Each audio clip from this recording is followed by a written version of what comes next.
We begin this episode with a special announcement from Mary Louise Bingham, host of Minute with Mary and co-founder of the Connecticut Witch Trial Exoneration Project.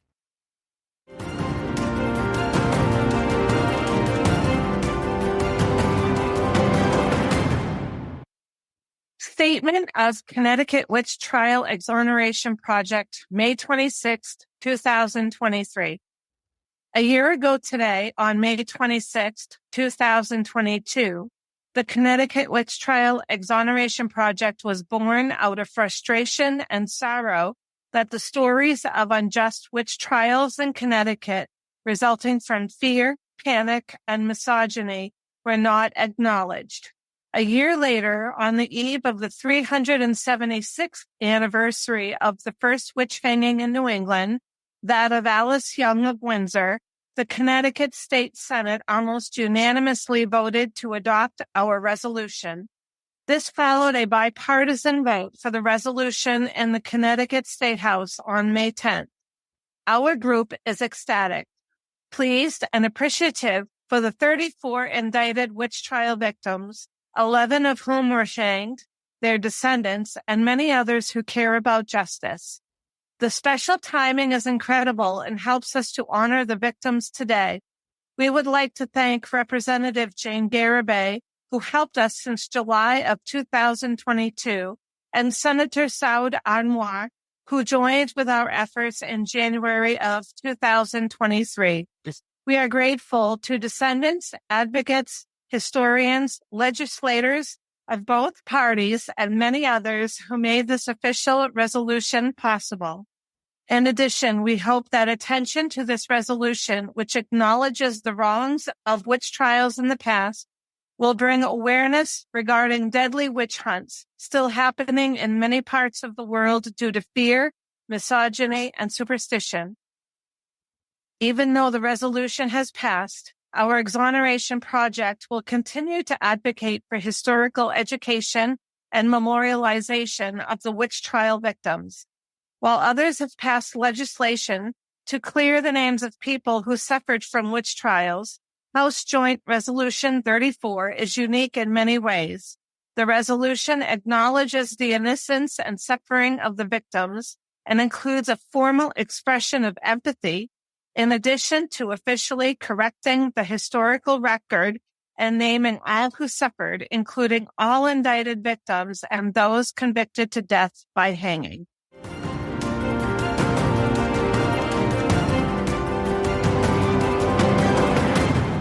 Thank you, Mary. And now here's Sarah with the special edition of End Witch Hunts News.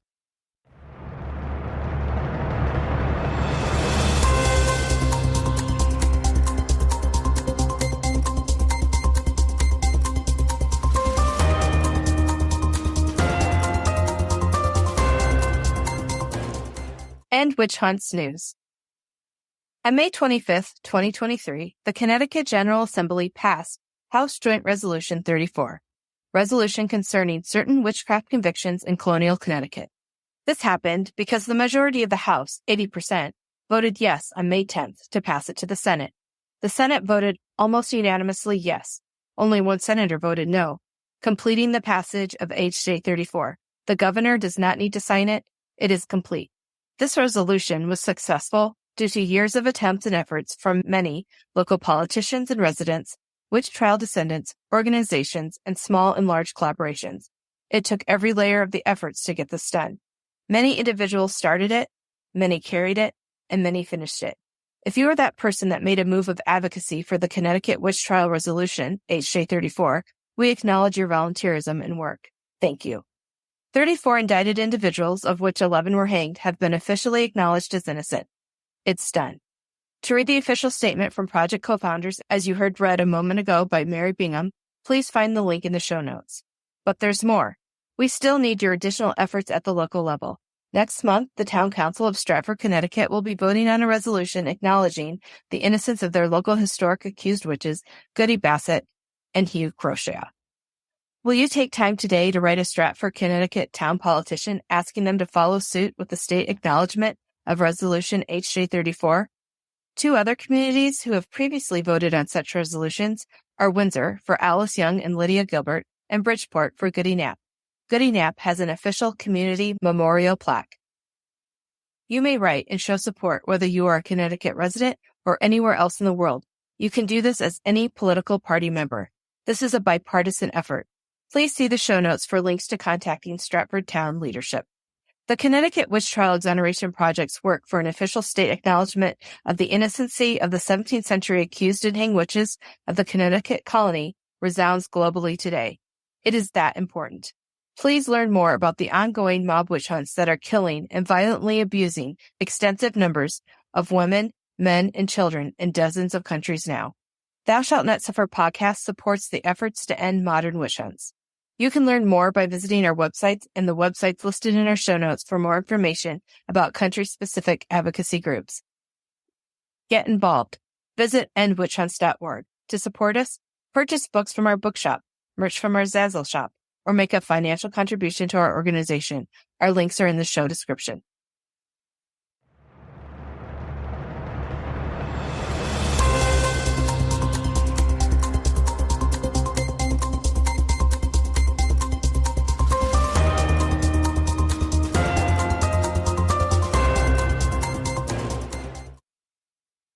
Thank you, Sarah, for that important news update. And welcome, everyone, to Thou Shalt Not Suffer, the Witch Trial podcast. I'm Josh Hutchinson. And I'm Sarah Jack. In this episode, we look at the disturbing phenomenon of the modern-day witch hunt. We'll examine how and why these atrocities are happening. Sarah, you've been talking about modern witch hunts since the first episode of this podcast. How has your understanding changed over time? When I first mentioned the modern witch hunts, I was aware of Dr. Leo Igwe and the advocacy, but I did not have a concept of the extent of what was happening or the destruction to all the lives and the families and the communities. Yeah, I agree.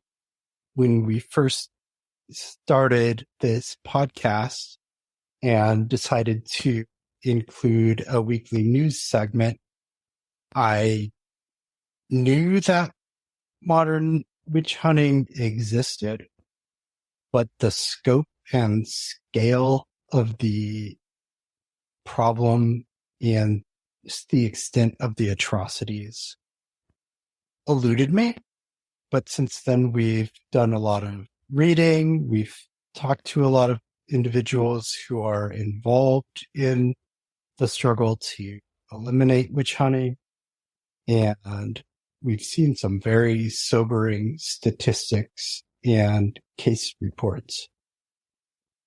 I've learned so much from Dr. Leo Igwe and Damon Leff about advocacy and about what has happened and what is happening. And I greatly appreciate that they've continued the conversation patiently, informing and educating and advocating for their communities.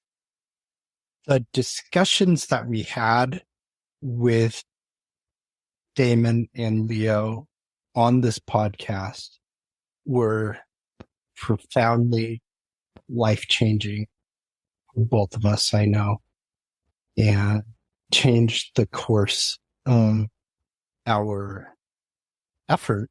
And we started this out as an outreach program of the Connecticut Witch Trial Exoneration Project.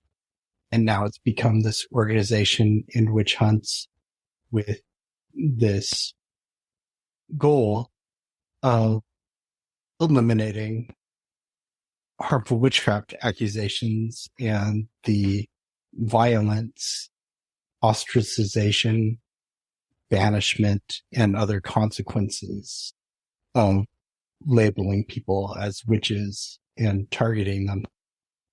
And then when we spoke to Dr. Boris Gershman, that added a whole new layer to things and really showed me how pervasive witchcraft belief is in the world, but also opened my eyes to both good and bad ways of approaching the problem. He really made it clear that writing another law isn't going to solve the problem, that you have to change things on a very deep level. There's a lot of nuance involved in how you approach it, but you need to not just target the people who are causing the injustice, but prevent them from doing that in the first place. And you prevent them from doing that by taking away the need to blame your misfortune on someone else. You give them alternate explanations. You give them recourse when misfortune arises with social safety nets. You put in the state infrastructure, the healthcare system, the police system, other elements to give people alternatives so they don't seek out who caused this misfortune, who do I blame for this, but find other explanations and other ways to deal with their problems. When you become more informed about the modern witch hunt issues and layers, you then actually understand what happened here in our history in the United States and across Europe much more. You see the parallels and the effects of the fear playing out the same way and the consequences playing out the same way.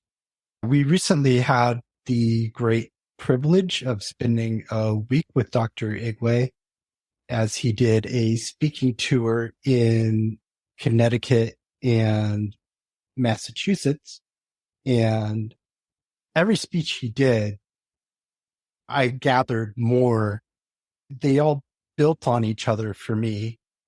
And I was photographing the events for our project, but I kept getting sucked into what he was saying because what he's saying is so moving, powerful, effective, and the stories that he told us about the victims and what he told us about the connections between early modern witch hunts in the West and modern witch hunts throughout the world.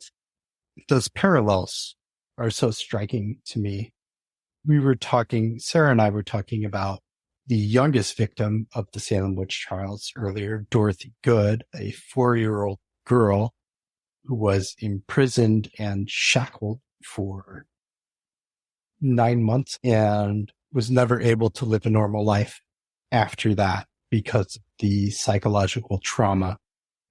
And in reading the United Nations report recently on witchcraft accusations, they have a statement in there that hundreds of thousands of children every year are victims like little Dorothy, that they're abused or mistreated, ostracized, rejected, treated so awfully in so many ways every year.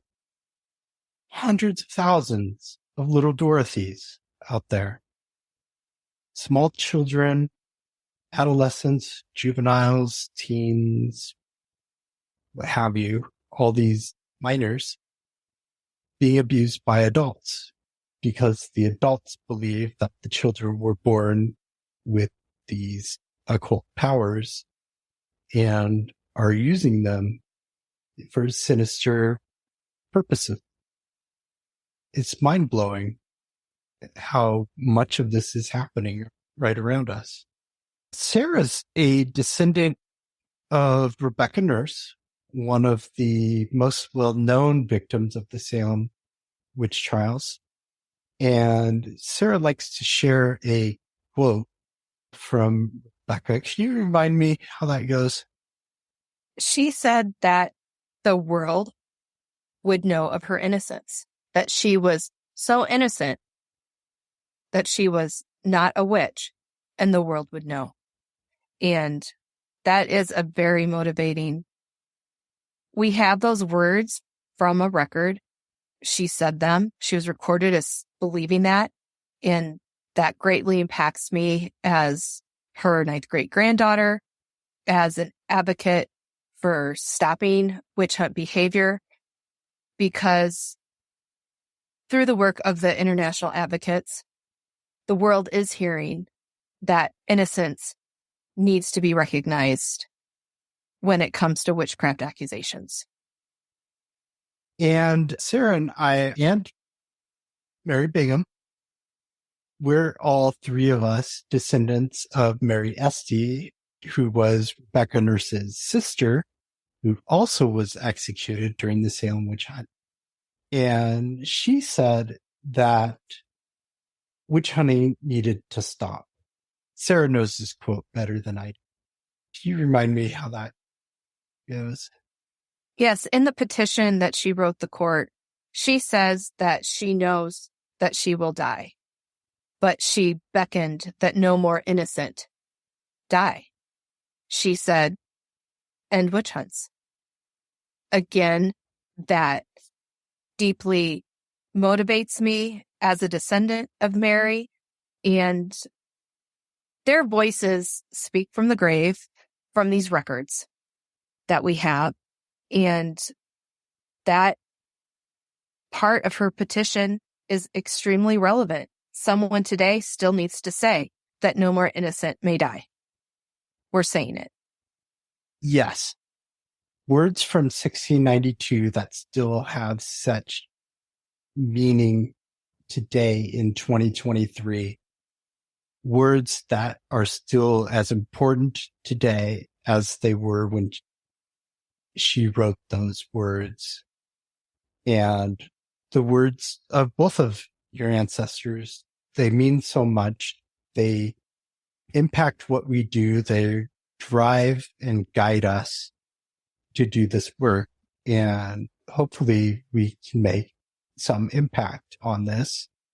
Hopefully we can share the words and work of others who are doing this on a daily basis in these nations most affected by this problem. And if you would like to see the words of Mary Esty, they're actually part of the memorial monument in Danvers, which we were fortunate to recently visit with Dr. Leo Igwe.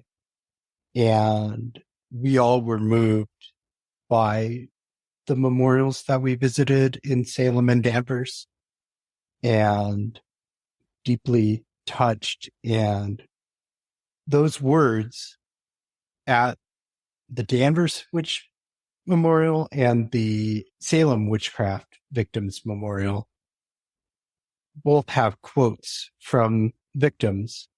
And Dr. Igwe spoke to how those quotes are the very same words that he's hearing from victims today. I am innocent. God knows I'm innocent. The world will know my innocency. I can say before my God that I am free and clear of this. Those are the words of people begging for their lives today. As we mentioned, we did some travel recently. That's right. Josh and I joined Dr. Leo Igwe, Director of Advocacy for Alleged Witches, for a portion of his U.S. tour. Dr. Igwe spoke in a variety of New England locations. He discussed the topics of today's show, modern witch hunts. At the beginning of the week of May 15th, Dr. Igwe spoke at the Salem Witch Museum and at the Rebecca Nurse Homestead. Later in the week, he spoke at various locations in Connecticut, including at the state capitol, to legislators about the urgency of the problem and how what we do in the West, especially in the U.S., being a global trendsetter, how what our nation does and the state of Connecticut, what they've done by passing the resolution to exonerate those accused of witchcraft. By passing that resolution, they've sent a message to the world that the U.S. stands against witch hunting. We heard him day after day address an audience with a passionate plea to recognize the mistakes of the past in order to be a guide for today. We hope to add to his work in this series of episodes on modern witch hunts. We aren't talking about the type of witch hunt every politician complains about when they're investigated for real crimes and ethics violations. We're talking about the type of witch hunt that punishes innocent people for the imagined crime of sorcery. The kind of witch hunt that results in injury or death. All around the world, witch hunts have plagued society since time immemorial. We reached out to Damon for a comment for this week's episode, and here's what he had to say. The quote, witchcraft, most often referred to through accusation, allegation, and harmful superstition, exists only in the minds of those who believe that witchcraft is the embodiment of evil, and that witches are responsible for misfortune, disease, accident, natural disaster, and death. But belief is not evidence, and accusation is not proof. Victims of witchcraft accusation have a right to be presumed innocent. Those who speak in their defense must be heard. One of the things that this brings to mind was one of the apparent fears that some of the Connecticut politicians may have been holding. When Damon said victims of witchcraft accusation have a right to be presumed innocent, they weren't being presumed innocent by modern legislators. We had to explain to them this definition that Damon has shared with us right now. Their perception of witchcraft was, in their minds, that it is the embodiment of evil, and that perhaps, how do we know we weren't there, that this was happening? And that is also what propels the mob witch hunting that's happening in these other countries. Thank you, Damon, for your special message. It is very important to get that message across. I suggest, if you're listening, you go back and listen to that one more time before you move forward. In this series, we will discuss both the problems and the solutions. We will discuss what witchcraft is in this context. There will be a review of the latest statistics on witch hunts. The stat is too many. We'll cover all aspects of modern witchcraft accusation-related violence. We'll answer who is involved. What does a modern witch attack look like? When do witch hunts happen? Where do witch hunts happen? Why do witch hunts continue today? And how do we end witch hunts? There are many definitions of witchcraft.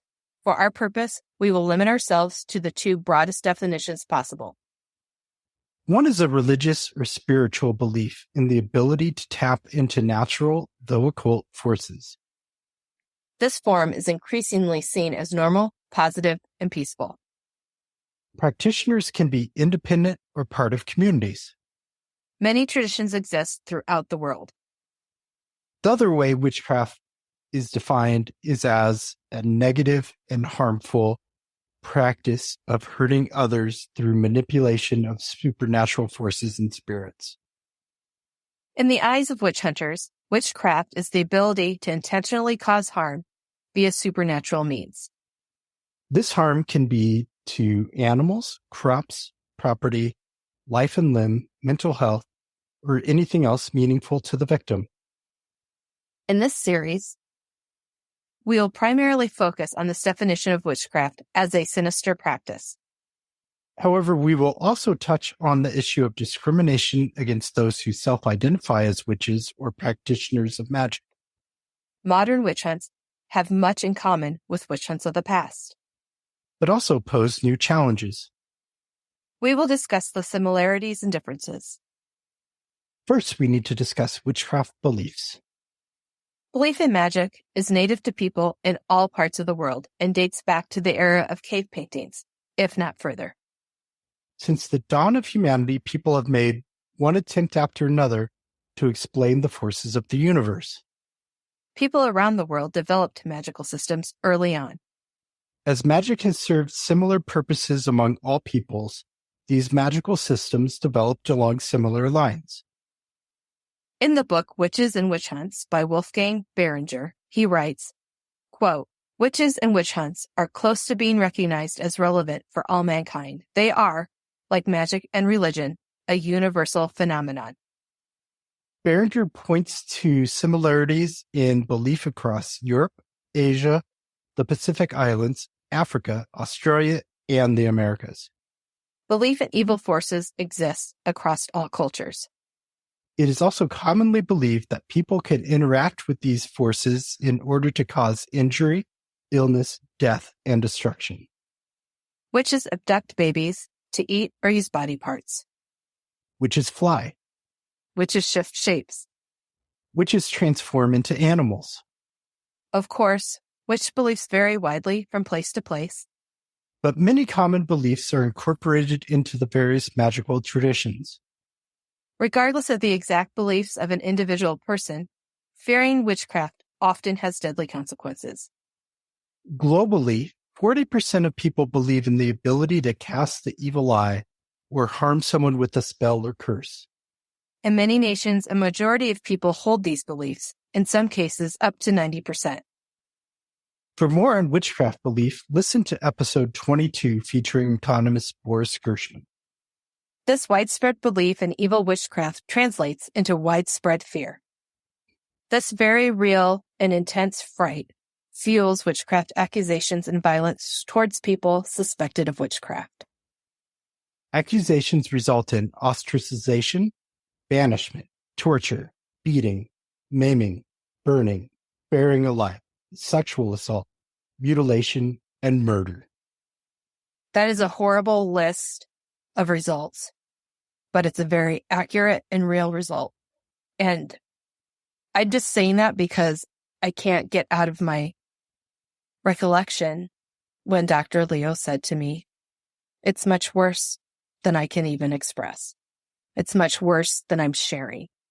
What's happening is worse than what's reasonable to show in the presentations."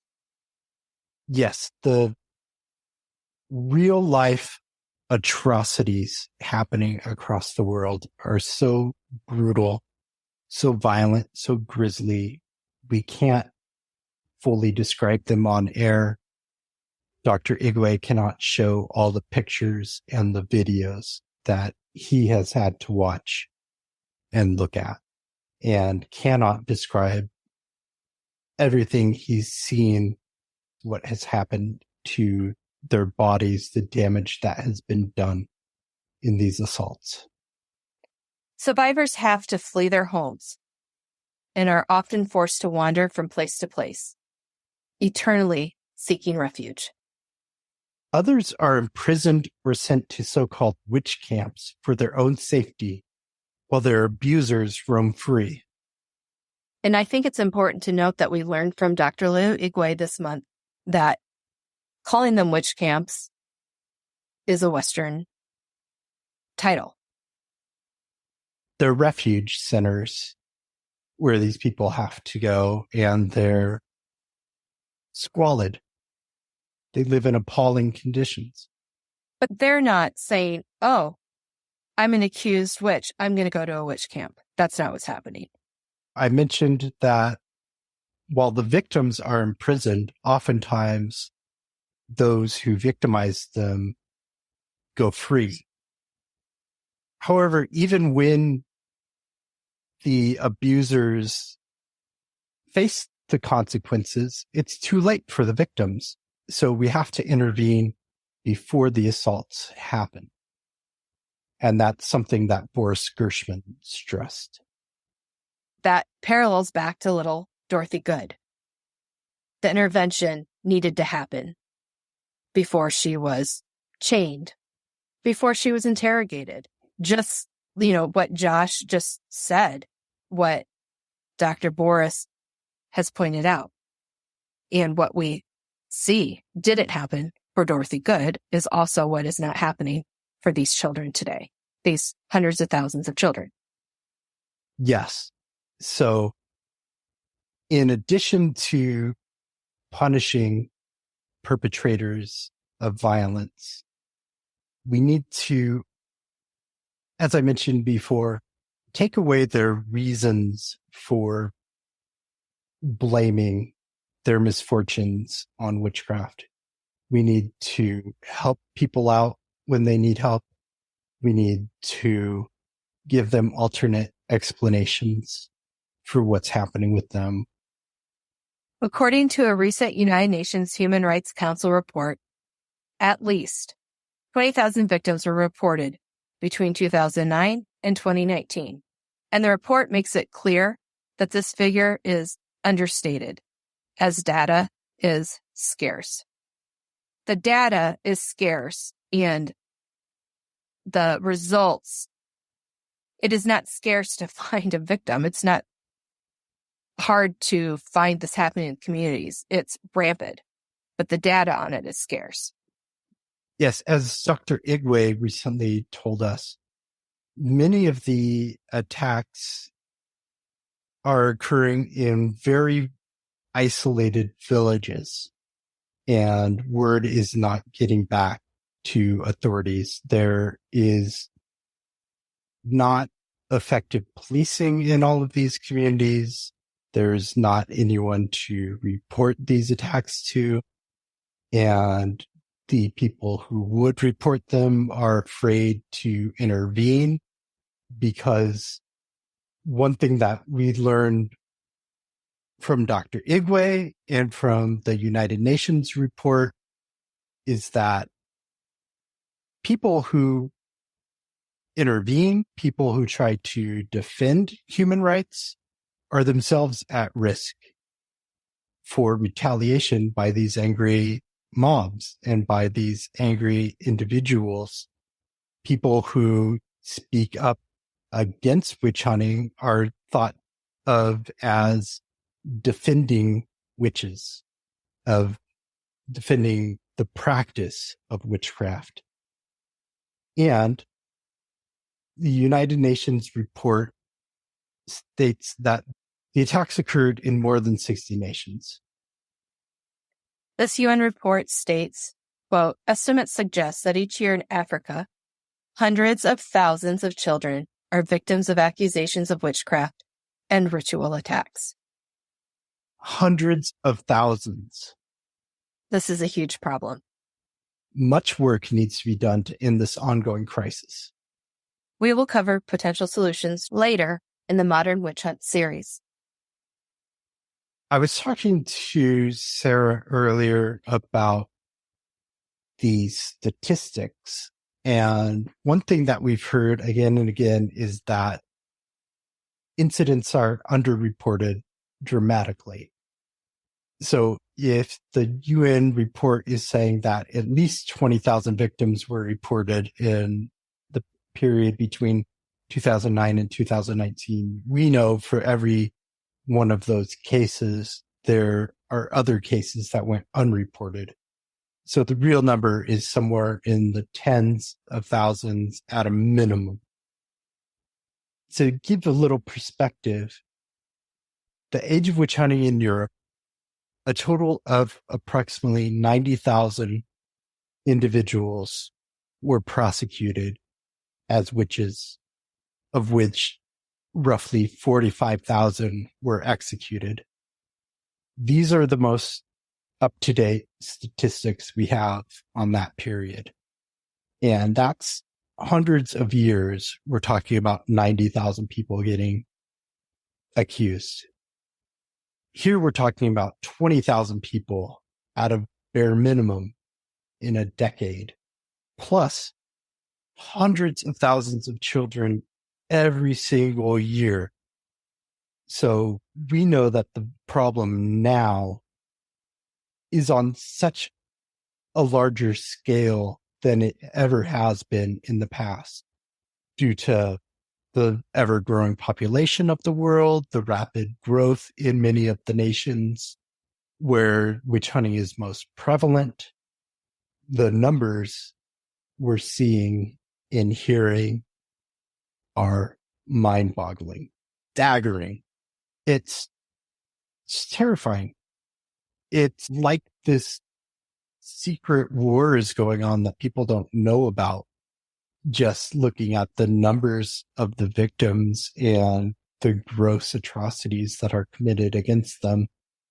And it's absolutely horrifying to think that so many people are suffering in the world and so few people, at least here stateside, so few people know about this. And everyone that we've encountered, that we've told about this, has reacted with astonishment. There's reports in the US, the UK, Western Europe, Eastern Europe, South America, Africa, Asia, the Pacific. There are reported cases of this near to you, wherever you live on the earth. This is happening, reported or unreported. This is happening everywhere. And if this sounds like an alarm, if it sounds alarming, you should be alarmed. You should be. It's the truth. I remember reading a case several months ago that happened in the US where a man shot a woman and burned her trailer because he believed that she had bewitched him. And there are cases very similar to that every year in the US. Dr. Igwe also stressed to us the connections, the global connectedness. You can have someone in the US accuse a relative in their country of origin of bewitching them across the sea. And you have cases where people in the US are funding churches and institutions in their home countries that are leading witch hunts.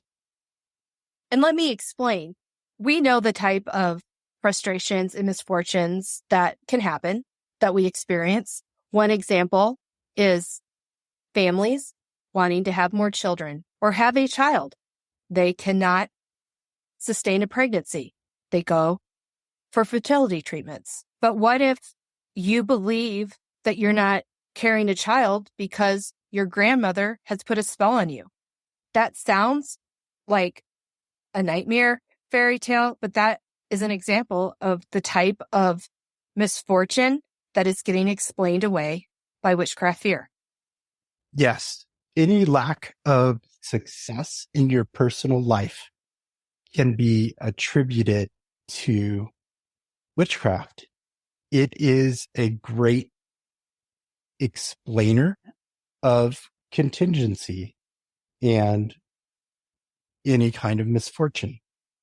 Dr. Behringer wrote that it's a greater, or has a greater potential to explain misfortune than even religion, political ideology, other beliefs, because any event can be explained as being the result of witchcraft, of the improper use of magic.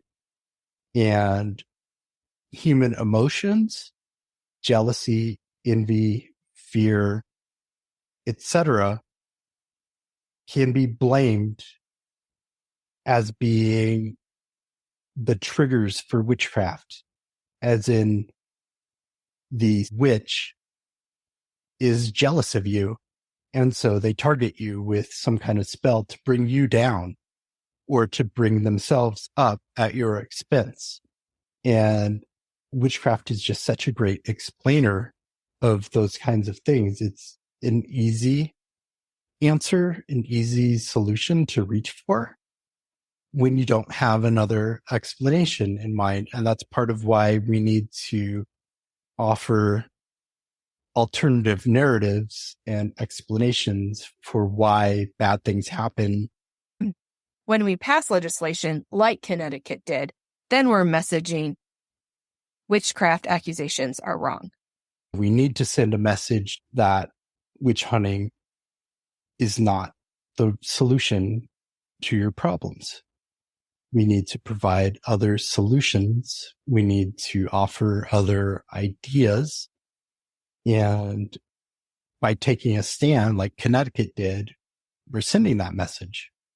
Martin Luther King Jr. said, there comes a time when silence is a betrayal. So if we are not speaking against the witchcraft fear, we're betraying all these children and other vulnerable people. And we're betraying the dignity of humanity. And the offenders, we're robbing them of the opportunity to have better choices before them as far as blaming or coping with loss or misfortune or disappointment. We need to offer them better options. It's not witchcraft belief that we're hoping to change. We're hoping to remove the fear of witchcraft and the fear of your neighbor or relative attacking you through occult forces. We're saying that's not the cause of your misfortune. It's not going to be your neighbor or your friend cursing you. It's nature. It's whatever the misfortune is. There's so many explanations. It's circumstances. It's contingencies. It's part of everybody's life has to deal with adversity. We do not want anybody to suffer from witchcraft accusations. So thou shalt not suffer is saying that nobody in the world should be suffering on this account. It indicates the objective of our organization. When we started this podcast, we didn't have in witch hunts in mind yet. We had no concept that we were going that way. We just knew we wanted to educate people about witch trials so that they don't happen again and other injustices like them don't happen where groups are targeted as scapegoats. Today I was reading in Beringer's introduction, he said something, witchcraft belief, there's a lot of similarity across cultures, but it's also comes from different religious backgrounds, and not all of it is associated with the devil. And the devil is a Christian concept. And so non-Christian witchcraft believers don't have the devil as part of it. They might have demons or evil spirits or something else that's vaguely similar in the Western mind, but in their own mind, it's a totally different conception of how witchcraft works. And for the most part, witchcraft is just blamed on the human that's responsible for it. Even when we look at early modern Europe and the American colonies, there was like a hierarchy of beliefs where the educated elite and especially the ministers believed in this vast diabolical conspiracy, but the common person was more concerned with the day-to-day and with the actual practical effects of witchcraft. So they were like, oh, my neighbor hurt my goat, or my neighbor made my child sick, or the neighbor killed my husband. Those kinds of things were their concerns. But there's not just one concept of witchcraft. There's not one master definition that's going to fully define everybody's view of witchcraft. What we're calling witchcraft, using an English word to apply to this universal phenomenon that Berenger described, we're inherently overlaying our concept on these other cultures and religious traditions. And we can't do that. We need to include everyone and every definition of witchcraft. The thing that is in common here is that witchcraft is often a synonym for evil. It's a wicked, sinister, bad practice, whatever culture is viewing it, at least the witchcraft that we're talking about. The anthropological and historical definition of witchcraft is just that it's a bad manipulation of occult forces to, through magic, negatively impact somebody else. Witchcraft fear has been a part of American society for hundreds of years. Americans still retain that fear. 1 in 6 Americans believes in the ability to cast a spell or put a curse on someone to do them harm. All the cultures that are America have witchcraft belief in them. You can't isolate any culture and say, oh, they have more witchcraft fear than the other ones. And that it's not any particular part of the world that we're saying is bringing the fear to here.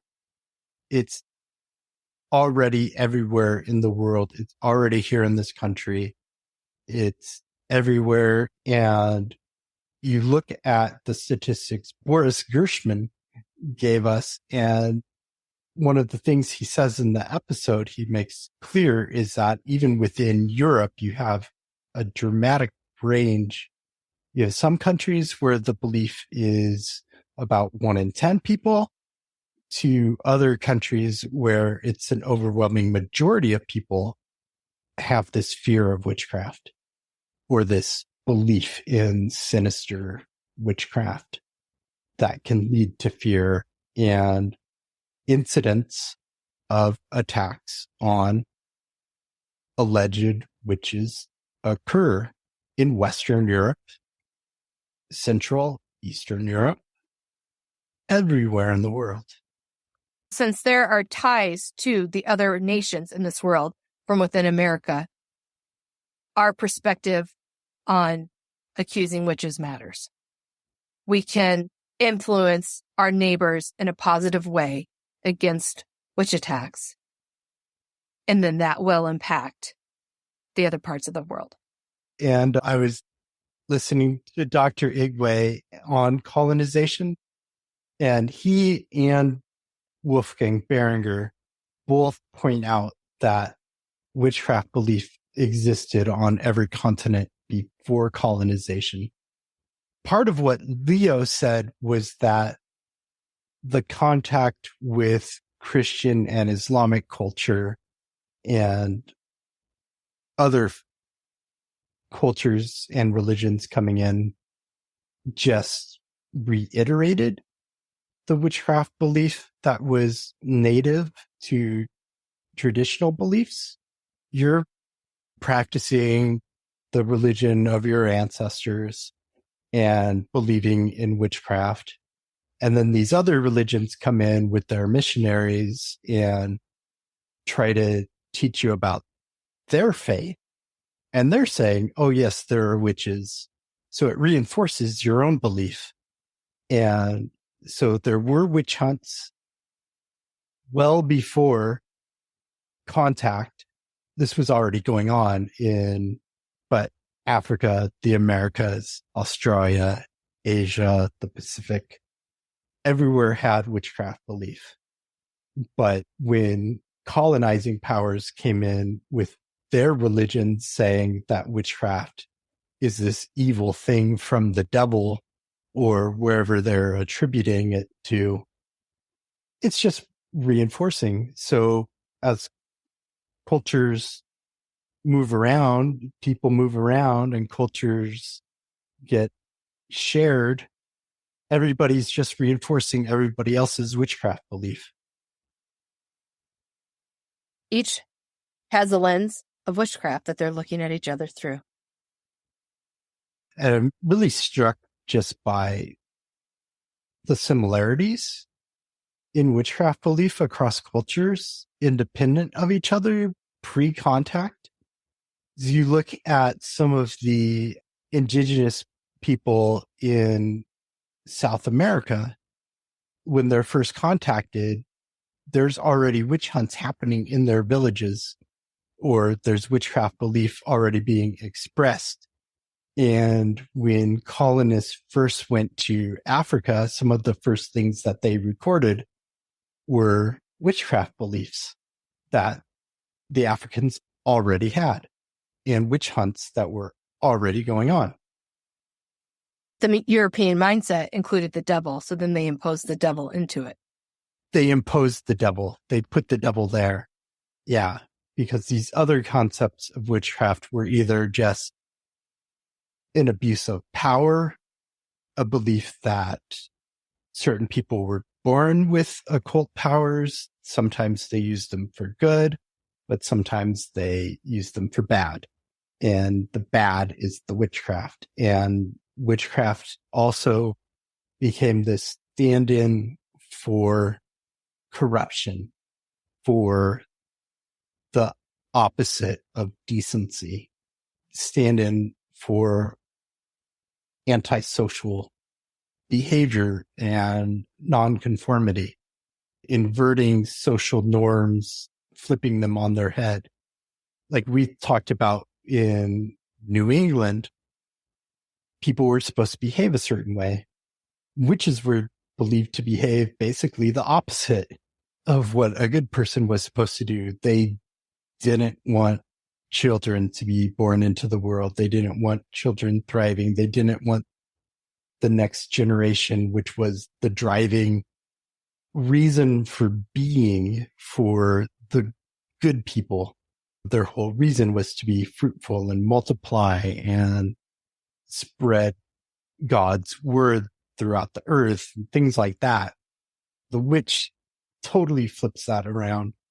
That's how you get all this belief in witches being cannibals, witches eating babies, witches killing babies. We talked to Ann Little about the fertility connection in witchcraft, and that's common across cultures.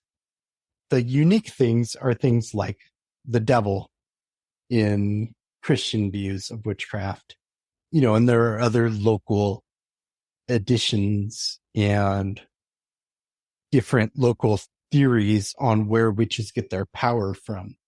But they do the same things. They fly at night.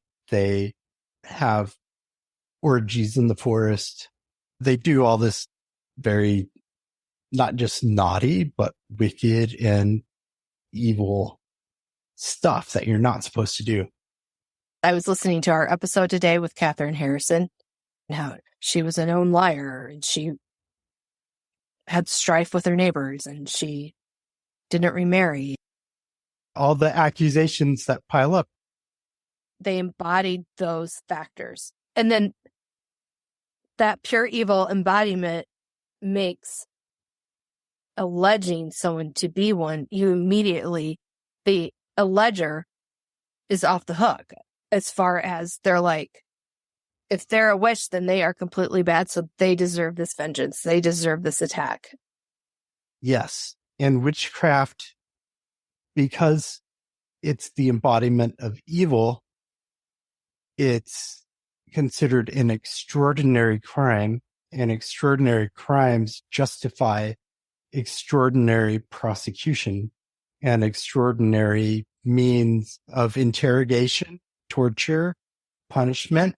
It all can be extraordinary because, like you said, you're off the hook because this is this really bad, evil. They're barely even a person anymore because Exactly. they're society flipped on its head and they have to be plucked out at any cost. And that's what Mather did to Reverend Burroughs.